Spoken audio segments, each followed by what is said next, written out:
panel's title is Community Engagement, How Healthcare Reform is Refocusing Attention on Communities as Partners in Education and Care Delivery. I'm going to moderate the panel. My name is Marian Grant. I am the Director for Policy and Professional Engagement at CTAC. I am also a practicing palliative care nurse practitioner. I see patients a few times a month in one of the large medical centers in downtown Baltimore. And I guess I should say that, like Bill Novelli, my previous first career was in brand management, where I worked on the Vidal Sassoon and CoverGirl business, and then left, like so many, to go into nursing and palliative care. Joining me on the panel today, wonderful participants, we have Harriet Warshaw. She is the Executive Director of the Conversation Project. Now, we have referred to this a number of times, and I think that's a bit of a teaser because Harriet is going to tell you much more about her organization and the important work that they're doing, especially here in the Massachusetts and Boston area. And then also joining me is the Reverend Tyrone Pitts. He is the General Secretary Emeritus of the Progressive National Baptist Convention, which he tells me is the denominational home. It was the denominational home of Reverend Martin Luther King Jr. Reverend Pitts is also a senior advisor at CTAC, and he is the chairman of the board of the Morehouse School of Religion. I'm always a little nervous to be on the podium with a Baptist preacher. He's quite inspiring, and we will all be inspired by what he has to say.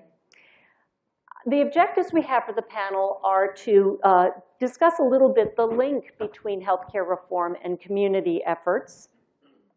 To discuss a little bit, we're going to have Tyrone speak next about CTAC's community engagement efforts, and then Harriet will speak about the Conversation Project. We'll allow enough time for questions. So hopefully you can be thinking of that as we go along. As I thought about this panel, and what was the link between healthcare reform and the refocus on community, it seemed to me that there are probably a number of factors, but two came particularly to mind. And the first one is that phrase we love to hear and to use, which is patient-centered care, or person-centered care if you're particularly progressive. I don't know about here in Boston or here in Cambridge, but back in Washington, this is a big buzzword, right? Everybody talks about it. But I have to tell you, and I think Amy already paved the way on this, from the clinical practice world that I live in right now, yeah, I'm not seeing this so much. When I think of what patient-centered care is, I think it means a fully informed and appropriately informed patient who is actively and engaged in their care as a partner with their medical team or their healthcare team, and whose values and goals are driving their medical care. And yet, what we see is that that is often not the case. That process is dependent on having trusted relationships. And that is also something that we don't see. Obviously, there are some patients who have wonderful relationships with their providers or the medical team. But I have to say, in the hospital, as I look around, I don't always see that. But patients do have trusted relationships outside of the healthcare system, certainly with their families, but particularly with their communities. And I think that this is a place where we can look for help with really delivering patient-centered care. Somebody asked a question right now about pain and spiritual distress. And when I think about advanced illness, which I think about a lot in my line of work, I think that a lot of the questions that it raises go way beyond medical and physical questions, right? I mean, if you have an advanced illness, you're asking, why did this happen to me? What is going to happen? Why am I suffering? Is there a meaning in my pain and in my discomfort? And I think that those are questions that are much more appropriately answered for instance, by a spiritual advisor than they are necessarily by a medical one. So I think that thinking about the community in those terms can be providing very helpful resources. Now, many healthcare systems have kind of figured this out, but they tend to approach the community in a top-down fashion. I think somebody else said that this morning. You know, they go in with their agenda, and that is really not the way to engage the community, because actually the community knows what their agenda is. They know what their issues are, and it needs to be much more of a partnership. Now, the second factor that comes to mind about why why we're rediscovering the community has to do with the fact that we realize a lot of medical issues are actually not so much medical issues as they are social issues, right? I was at a presentation in Washington last week where a wonderful primary care physician told a story. She had a patient who had diabetes. They had a wonderful, trusted relationship. They worked very closely together. And yet this patient, every month, but at the end of the month, had problems with her blood sugar. They got totally out of whack. And several times she actually had to be hospitalized over that. And it was finally the medical tech in the primary care clinic who said, you know what? I think she's on food stamps. And I think she runs out of food by the end of the month. And it turned out that indeed that was the issue. But because she was such a good patient, she continued to take her diabetes medication, even though she wasn't eating. So that's an example of somebody who has a medical issue, yes, but it's exacerbated by social issues. And I have to say, as both a policy person and a clinician, for my money, one of the best things Medicare has done in a long time is the 30-day readmission penalty, the rehospitalization penalty. Now, you can debate whether it's appropriately administered or not, but before that, the only people who knew that the patient was likely not to make it to their follow-up appointment because they didn't have transportation, or who couldn't get to their pharmacy because it was in a dangerous part of town and they didn't drive at night or they didn't have the money, was the discharging nurse, or maybe the social worker or the case manager. And it is a lovely thing now to be in the hospital and have young residents come up to me and say, Marion, they don't have transportation. And I'm like, no, really? So it's opened everyone's eyes to the fact that there are many needs for increased social infrastructure beyond what the health system offers. But again, there's a community out there that needs to be engaged in that process. So I'm looking forward to our conversation about the link between healthcare reform and the community, and I think we'll start with Reverend Pitts. Thank you very much, Marion. I am delighted, first of all, to be here. This is a very exciting conference that is open to possibilities to really deal with issues of advanced care. I also want to thank the organizers of this conference because you are taking a leap of faith. First of all, having me up here, and secondly, opening yourselves up to some possibilities that are beyond belief. Let me first of all start my presentation focusing on this issue of advanced care by saying two things. On March 25th, 1966, Dr. Martin Luther King, Jr., speaking before the Medical Committee for Human Rights in Chicago, Illinois, stated that of all of the forms of inequality and injustice, health care is the most shocking and inhumane. Since 1966, 51 years later, that statement would hold true today. And as we began to talk about the issue of advanced care and how we organize in our various communities to deal with this issue, I want us to focus on this effort from the American African community. Because I think for us within the church community and the interfaith community, it is critical that we deal with some of the issues that we need to lift up. Racial disparities in healthcare are so salient that to develop a model of advanced care without reference to systemic racism in urban and poor American African communities today is difficult to imagine. Racializing justice in health, care, or the process of racialization, or becoming conscious of the centrality of racism in the American historical experience must be addressed, as one of a major law professor, Kimberly Crenshaw, calls the intersectionality of race, class, and gender. Poor American Africans and racial ethnic people continue to struggle with advanced illness, and often they are the sickest and the most vulnerable. Although the shining light that has emerged over the past several years has been the Affordable Care Act, even with its limitations and challenges, it is a step forward. It is neither comprehensive nor effective enough to change public policy. And one of the interesting things about the Affordable Care Act is that those who struggled for this particular policy early were the very ones who have condemned it presently.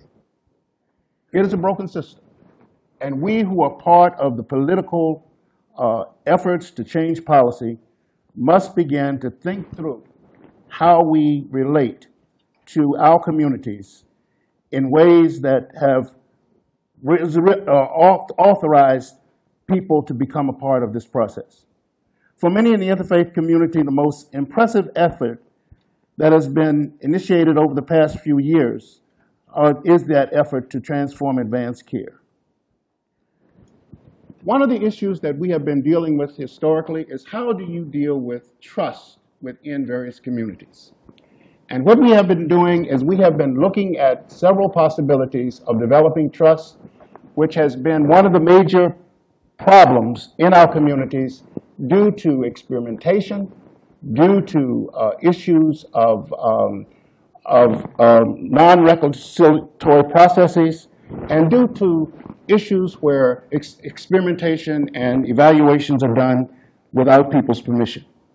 And so what we're trying to do within the CTAC Coalition to Transform Advanced Care is to, one, connect the dots, and two, to build bridges among those who have historically been left out of the process of dealing with advanced care. We understand that there are power centers that must be bridged in order to become more engaged. We have been a part of conversations throughout the country where individuals have said to us from the clergy and from also other interfaith groups that we have been invited to the table, we sit at the table, but when we sit at the table, we are not able to really participate in decision-making that is critical to our life and witness with the health community.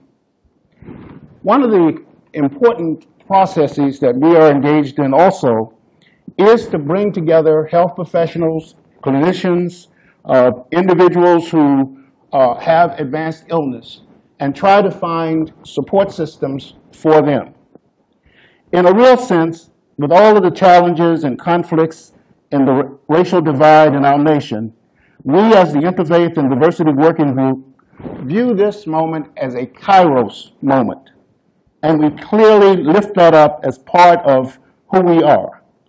Dr. Lily Brown Douglas, a prominent theologian in Baltimore, described this moment best when she states, "It is through chaos and crisis that God is fully present, disrupting things as they are providing an opportunity to a new future, to God's future. Kairos time is therefore God's time. It is a time bursting forth with God's call to a new way of living in the world. It is God's calling us to a new relationship with our very history and sense of self, thus the new relationship with one another and even with God." And we also say that this is a spiritual moment. It is a moment when not only does God within God's own self pull us together, but it's a moment when those who are not faith-based individuals find some sense of their own humanity in this whole process. Critical to this movement is CTAC dealing with issues that has historically created the schism in healthcare, and in creating a new paradigm to deal with issues that affect each and every community. There are several scenarios that I would like to lift up here. Number one, as we have gone through the process, we have found pastors and lay people who cannot really discuss the issue of death and dying. One of my very close friends, when he and I talk on a regular basis, I'll say, "How are you doing?" And he'll say, "I'm dying." And I'll say, "Are you dying now?" And he'll say, "No, I'm not, but I'm still dying." And then he'll say, "Are you dying?" And I say, "No, I'm not dying." So we get into this whole scenario of who is dying. The reality is that death is inevitable. And what we are doing, all we are doing is dying. So one of the things that we are trying to do in CTAC is to take a very critical look at death and dying, but also to reconfigure language. We do not use the word patient. We use the word people. We do not deal with the issue of curing. We deal with the issue of healing. We are trying to really pull the community together to redefine the community needs and to deal with the community in ways that the community wants to be dealt with. We have also been clear that we do not parachute in a community, but what we do is we work collectively with members of the community to begin to develop relationships and trust. Our major foci in this whole process is dealing with the issue of Ubuntu, which is the South African word which means I am because we are, and we are because I am. It is a word which redefines community as being co-workers and co-sharers in a process where whatever affects one individually affects us all collectively. It is a word that pulls together doctors and nurses and clinicians and healthcare professionals and community organizers and faith-based people to begin to have serious dialogue on a level playing field. It is a word that creates tension, but also creates possibilities for solutions that are important for us as we deal with the issues that face us in each day. And finally, I want to just lift up two scenarios that have happened recently in our lives as CTAC. One of the members of CTAC contracted hepatitis C, and she had hepatitis C for 20 years. She's 77 years old, and she finally went to her doctor and realized that there was a cure for hepatitis C. And she tried to get the drug, but could not get the drug, as many of you know, because it was, one pill was $1,000 per pill, and she had to take it for 30 days. That was $30,000 plus that she would have to generate from her own bank account, but she had no money to do that. Finally, some of the doctors and hospitals and physicians got together, and they decided to purchase the pills for her. They purchased the pills for her. She no longer has hepatitis C. She's living a very healthy and fruitful life, and she is a part of a CTAC team that is forcing us to deal with the issue of how prescription drugs become so burdensome that people cannot afford them. The other scenario I wanted to mention is the one of my brother-in-law who died 4 months ago. He was a musician. He had problems with his health plan. He got off the health plan and found out that he had esophageal cancer. He then decided that he needed to get back on the health plan, could not, but he got on one through the Affordable Care Act. He could not get his cancer, quote unquote, cured. But what happened was his wife decided that it was better to take his pain medication from him because she thought he would live longer. And so he died a horrible death in pain because of the relationship that she and he had. And there was no support system other than the family to really try to go through this process. Again, an Asian person who was dealing with the issue of advanced illness who could not really come to grips, whose family could not come to grips with that reality. What we are trying to do is to pull people together to change the reality. but we're also pulling people together to create a new paradigm and to force the issue of struggling with policies and programs that do not affect and support the American African community or interfaith communities throughout this nation. Thank you. Thank you. Again, thank you for inviting the Conversation Project to be part of this very important day. Thank you to Bill and to Andrew for setting up the Conversation Project, and to Amy, all wonderful partners in the work that we've been doing. I thought I would take a step back, since you've heard the term now several times, and tell you a little bit about the Conversation Project and how we are working collaboratively within community settings and within healthcare systems. So the Conversation Project is the ultimate in people-centered care, because it was started by a genuine person, Ellen Goodman. And I don't know if that name resonates with people in the audience, but Ellen, as you might know, a Pulitzer Prize-winning author and columnist for the Boston Globe for many years. But Ellen also was a daughter and a caregiver, like many of us in the room today. And when her mother became ill and had dementia, the problem was that the one conversation that they never had was how Ellen's mom wanted to live at the end of her life. And so Ellen was placed in that challenging position that all caregivers are placed in, having to make decisions on behalf of her mom without really knowing what was important to her. And if Ellen was here today, she would say to you she really wished that she had her mom's voice in her ear, because she felt blindsided by the different decisions she'd have to make. After her mother passed away here in Boston at Hebrew Senior Life, Ellen went to Len Fishman, who was the executive director of Hebrew Senior Life.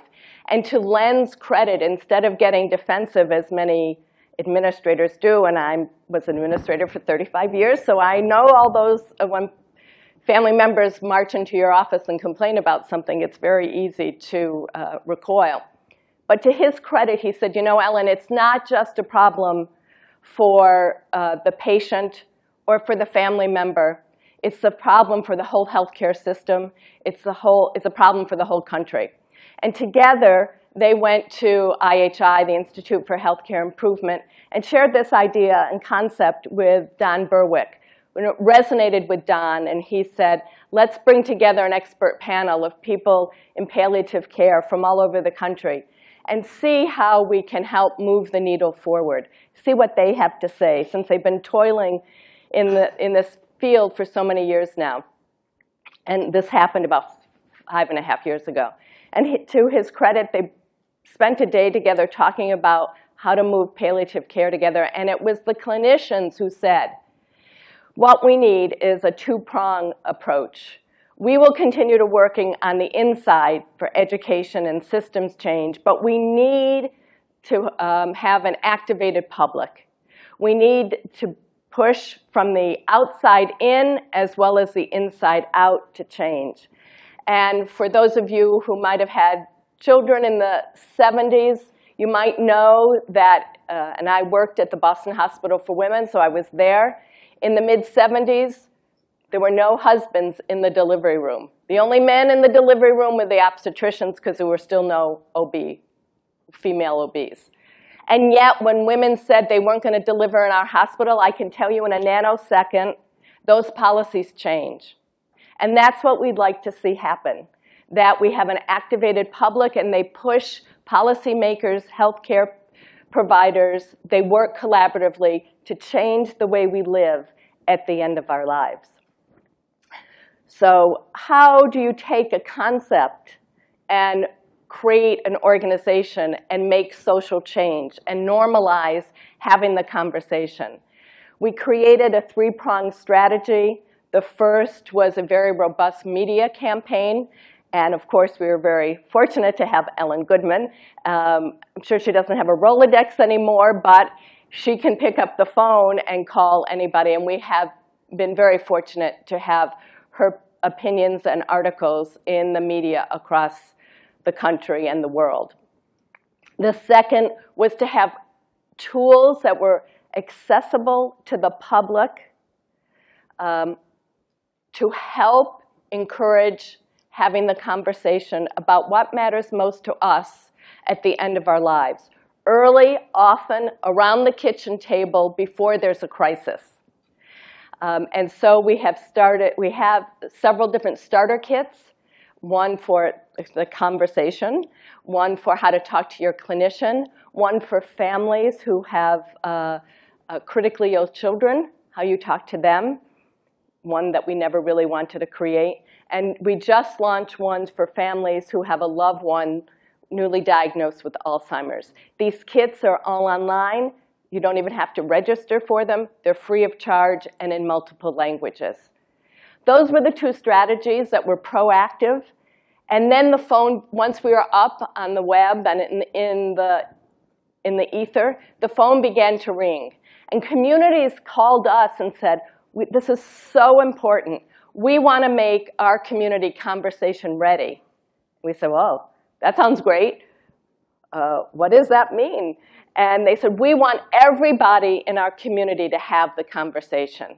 We said, okay, well, we will help you do this. We will co-produce whatever this is. We've never done this, but we will do this with you.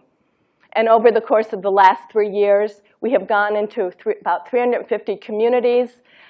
We work with indigenous leaders. This only works, as Bill said, if you had good leadership, because there's only 4 of us at the Conversation Project. We train leaders on how to spread the importance of having the conversation. Usually we bring together about between 50 and 100 stakeholders from all spectrums of the healthcare system and from all community leaders. So we bring together doctors, lawyers, estate planners, EMS people, council on aging, anybody who is interested in spreading the word and spreading the importance of having these conversations. We train them, we provide them with slide decks, with our brochures, and then they fan out into the community and create their own blueprint for change within the community. So they bring it to the Aging Gay and Lesbian Association, or the Hispanic Association, or the prisons, or the homeless. We have the creativity that has been unleashed because boots on the ground community people have owned this and taken this on as a priority. And at the same time, institutions are seeing what people want and are beginning to bring the Conversation Project inside the institutions, using our starter kit almost prophylactically. So giving it out to people who, as they turn 55, and suggesting that they go home, have the conversation with their loved ones, come back at their next visit, and have the conversation. So it's seeping both into the community and into the healthcare system. And all the things that you've heard before, the training, the systemic infrastructure in hospitals and healthcare systems, all need to take place simultaneously and collaboratively to create this infrastructure so that the conversation and the values and the preferences that are talked about here, starting with the Conversation Project or 5 Wishes or whatever tool that you like, has to be able to go through the whole system so that when you're here at that end, your values are really the underpinning of the plan of care that's created. So that's a wide and broad overview of the Conversation Project. I just would, how many more minutes do I have? Can you, okay, so I just want to give you one project that we have worked on that's a rather special project that we undertook with some funding from a family foundation.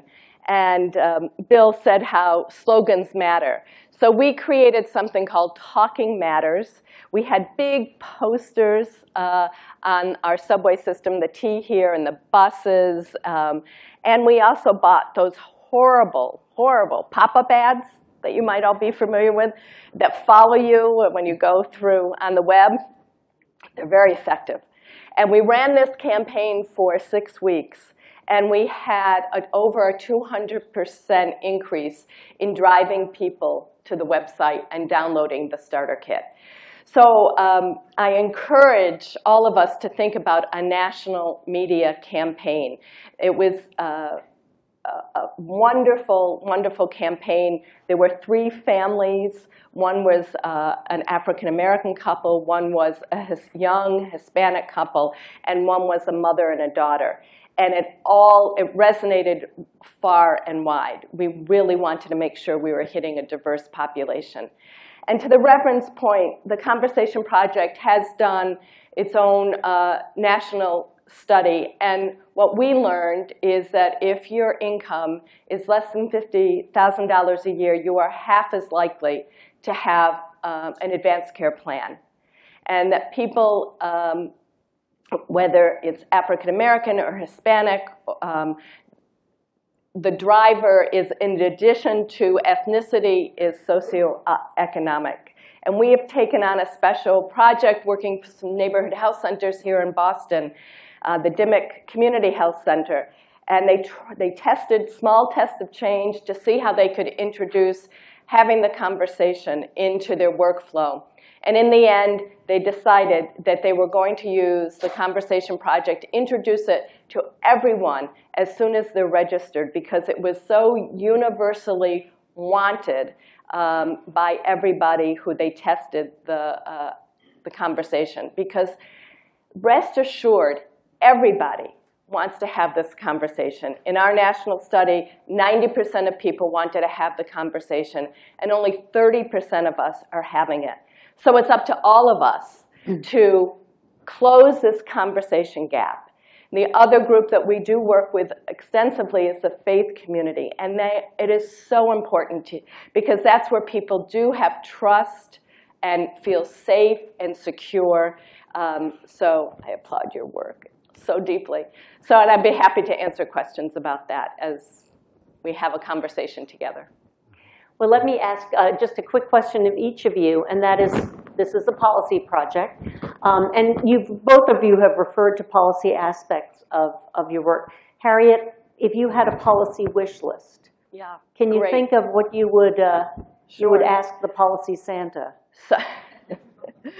So I'm sure like many of you who work in this field, the frustration is you have the conversation, you have your healthcare agent, you have your healthcare proxy filled out, and yet when it's most needed, it's not available.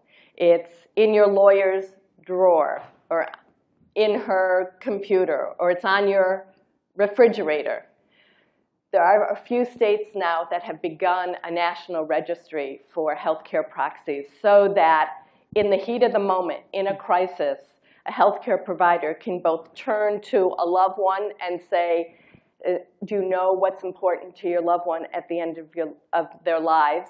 And in addition, they could call up the data that in like Vermont and in Oregon have it there. So I would love to see us work on some kind of national registry. And I would like to say that CTAC has been involved with drafting legislation and promoting legislation in Washington to do exactly that. Tyrone, can you think of, I know that when we talk with the communities, a lot of people talk about the struggles they have as caregivers for someone with advanced illness. And you know, healthcare is moving out of the hospital and into the community, but many of us are a little worried that in the absence of systems in the community, that means it's going to be families more responsible for caring for somebody who needs maybe more support that can be provided. Any thoughts there on or anything else that you think from a policy standpoint would help in the communities you've worked with? Yeah, thank you, Mary, for the question. Two things I'd like to mention. One is that I applaud this effort, but I also would like to see the Harvard Law Center also pull together a faith-based collaborative with civil rights leaders who are now the baby boomers to really talk about the relationship between the civil rights movement and also advanced care. What is it from a religious, spiritual perspective. So if that were possible, I think that that would be a tremendous conference that could be held. Secondly, one of the concerns that we all have is how do we deal with the issue of advanced care from the perspective of those who are baby boomers and those who are caring for their loved ones. One of the challenges that we all have is that many people who have advanced care, are in advanced care, also suffer themselves from the lack of respite, from the lack of support services. And so what we in our communities are doing is calling for individuals to also support those who are supporting others. In Alameda County, which was the Alameda County Care Network, we developed a process where we had caregiver navigators, and you can read that in your material. But on one Sunday, one of the churches pulled together over 1,000 people who were caregivers to really deal with the issue of celebrating their particular efforts in caregiving. And they gave over 250 awards to individuals who are part of that process. We are really trying to create a new paradigm in the movement. We agree with the Conversation Project and all that they're doing, but we also feel that it's important to go beyond that to begin to be advocates and to pull people together to really deal with issues that they have not dealt with before. And finally, our particular process is engagement with many different groups. I want to thank Corey for an award that we will receive to deal with various issues in at least 3 communities. And we're really excited about their involvement in this process. But we also have the Interfaith Network made up of Bishop Richard Address, who is a co-chair, and also Rick DeFilippe, who is here in the Harvard community, who is also one of the co-chairs, and over 150 other individuals coming from the Muslim community, coming from the Jewish community, coming from the Baha'i community, coming from the African-centric community, which is African traditional religion, coming from Hindus, which all gather together to really deal with this issue of advanced illness. It is a movement that's being created, and it is a movement that we see as affecting public policy in unique ways. Wonderful. I think we have about 5 minutes, so please, if people would like to come and ask questions. Thank you. Adrian Grappa, Patient Privacy Rights. The talk about the conversation this morning hasn't touched on the issues of dementia. And I'm asking particularly in terms of policy issues that might be relevant to this group. I understand it's a very complicated issue in general. So what can be, I'm not an expert in this, but how do we deal with dementia? I, as a caregiver, am healthcare proxy for my 90-year-old mom, but I'm not prepared to deal with the fact as she's become demented. Yeah, you're right. It's a huge issue. I'm not an expert in it either, and being in a law school, I will not give any legal advice, but the starter kit that we have created is really to encourage families to have the conversation with a loved one who is newly diagnosed and is still competent to have this conversation. If that doesn't take place and the conversation happens later, the way we've framed having the conversation is envisioning what your loved one would have wanted. It's one strategy to use, but there are other people that could probably respond better. Well, and I can say that back in Washington, the Senate has, the Finance Committee has a chronic care working group. And they sent out several ideas earlier this year where they said, you know, we're thinking about maybe some legislation around this. And one of them was to have it be mandated, not sure how you do this practically speaking, that when somebody gets a new diagnosis of dementia, that there be a prompt in the system to facilitate a conversation with their medical provider about goals and wishes. Not sure it's going to fix everything, but obviously many people recognize this issue and are trying to address it. Thank you. Hello, my name is Ronald Stanfield, and I'm with a small company called End with Care. I'd like to address some of the comments made by Reverend Pitts, and I want to make a small comment and then question. First of all, I'm extremely glad that you are here today adding this perspective to the mix. And part of the reason why I say that is I come to this out of from a background in public policy, state government, human services, in the areas of health and mental health, and then intellectual disabilities and developmental disabilities that used to be called mental retardation.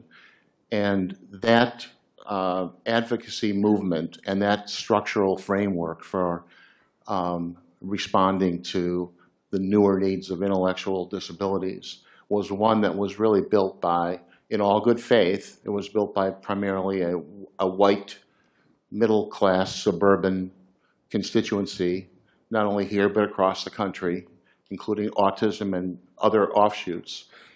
And it has accomplished a lot of great things. But a few years ago, I began to read literature out of University of Illinois at Chicago, began to look at issues of race and intellectual disabilities and the decision-making that was resulting from the systems in place.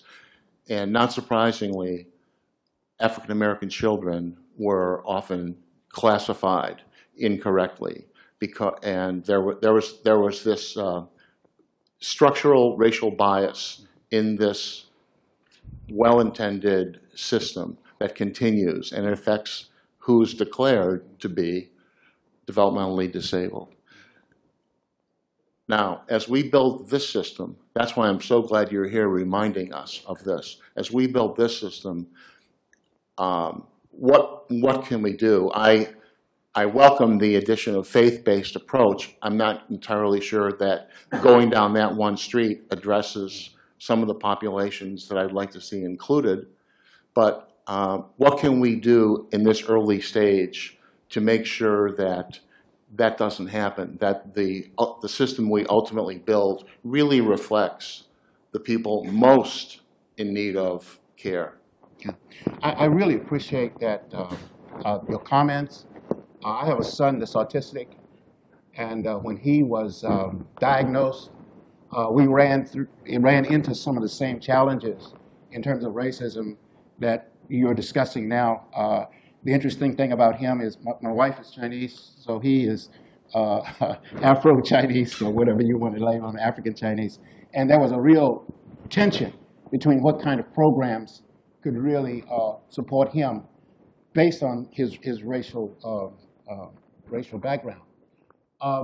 One of the things that we have been struggling with within CTAC is to make sure that American Africans, indigenous people, Asians, Hispanic, Latinos, and also people who are from other racial ethnic backgrounds are highlighted and also participate in the process as full partners, looking at their communities and also giving input from their communities into what kind of structure and what kind of organization they see would be supportive of their efforts.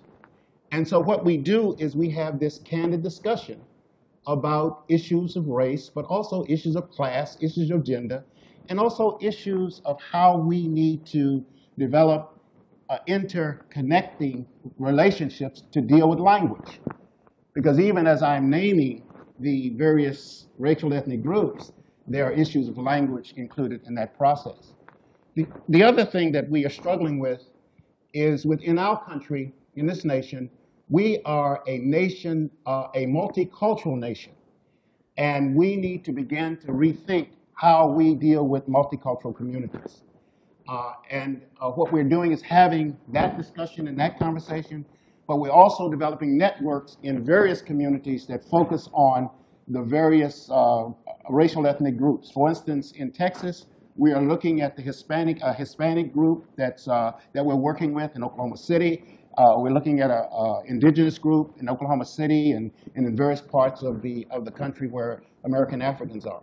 So we are struggling with that. We don't have an answer, but we think that if we include those individuals not only in the conversation, but also in the power centers to make sure that they are part of the dialogue, but also make sure that they are part of the decision-making, will begin to move us in a different direction. And I'm sorry, we're going to have to move to our break. Just let me build on that.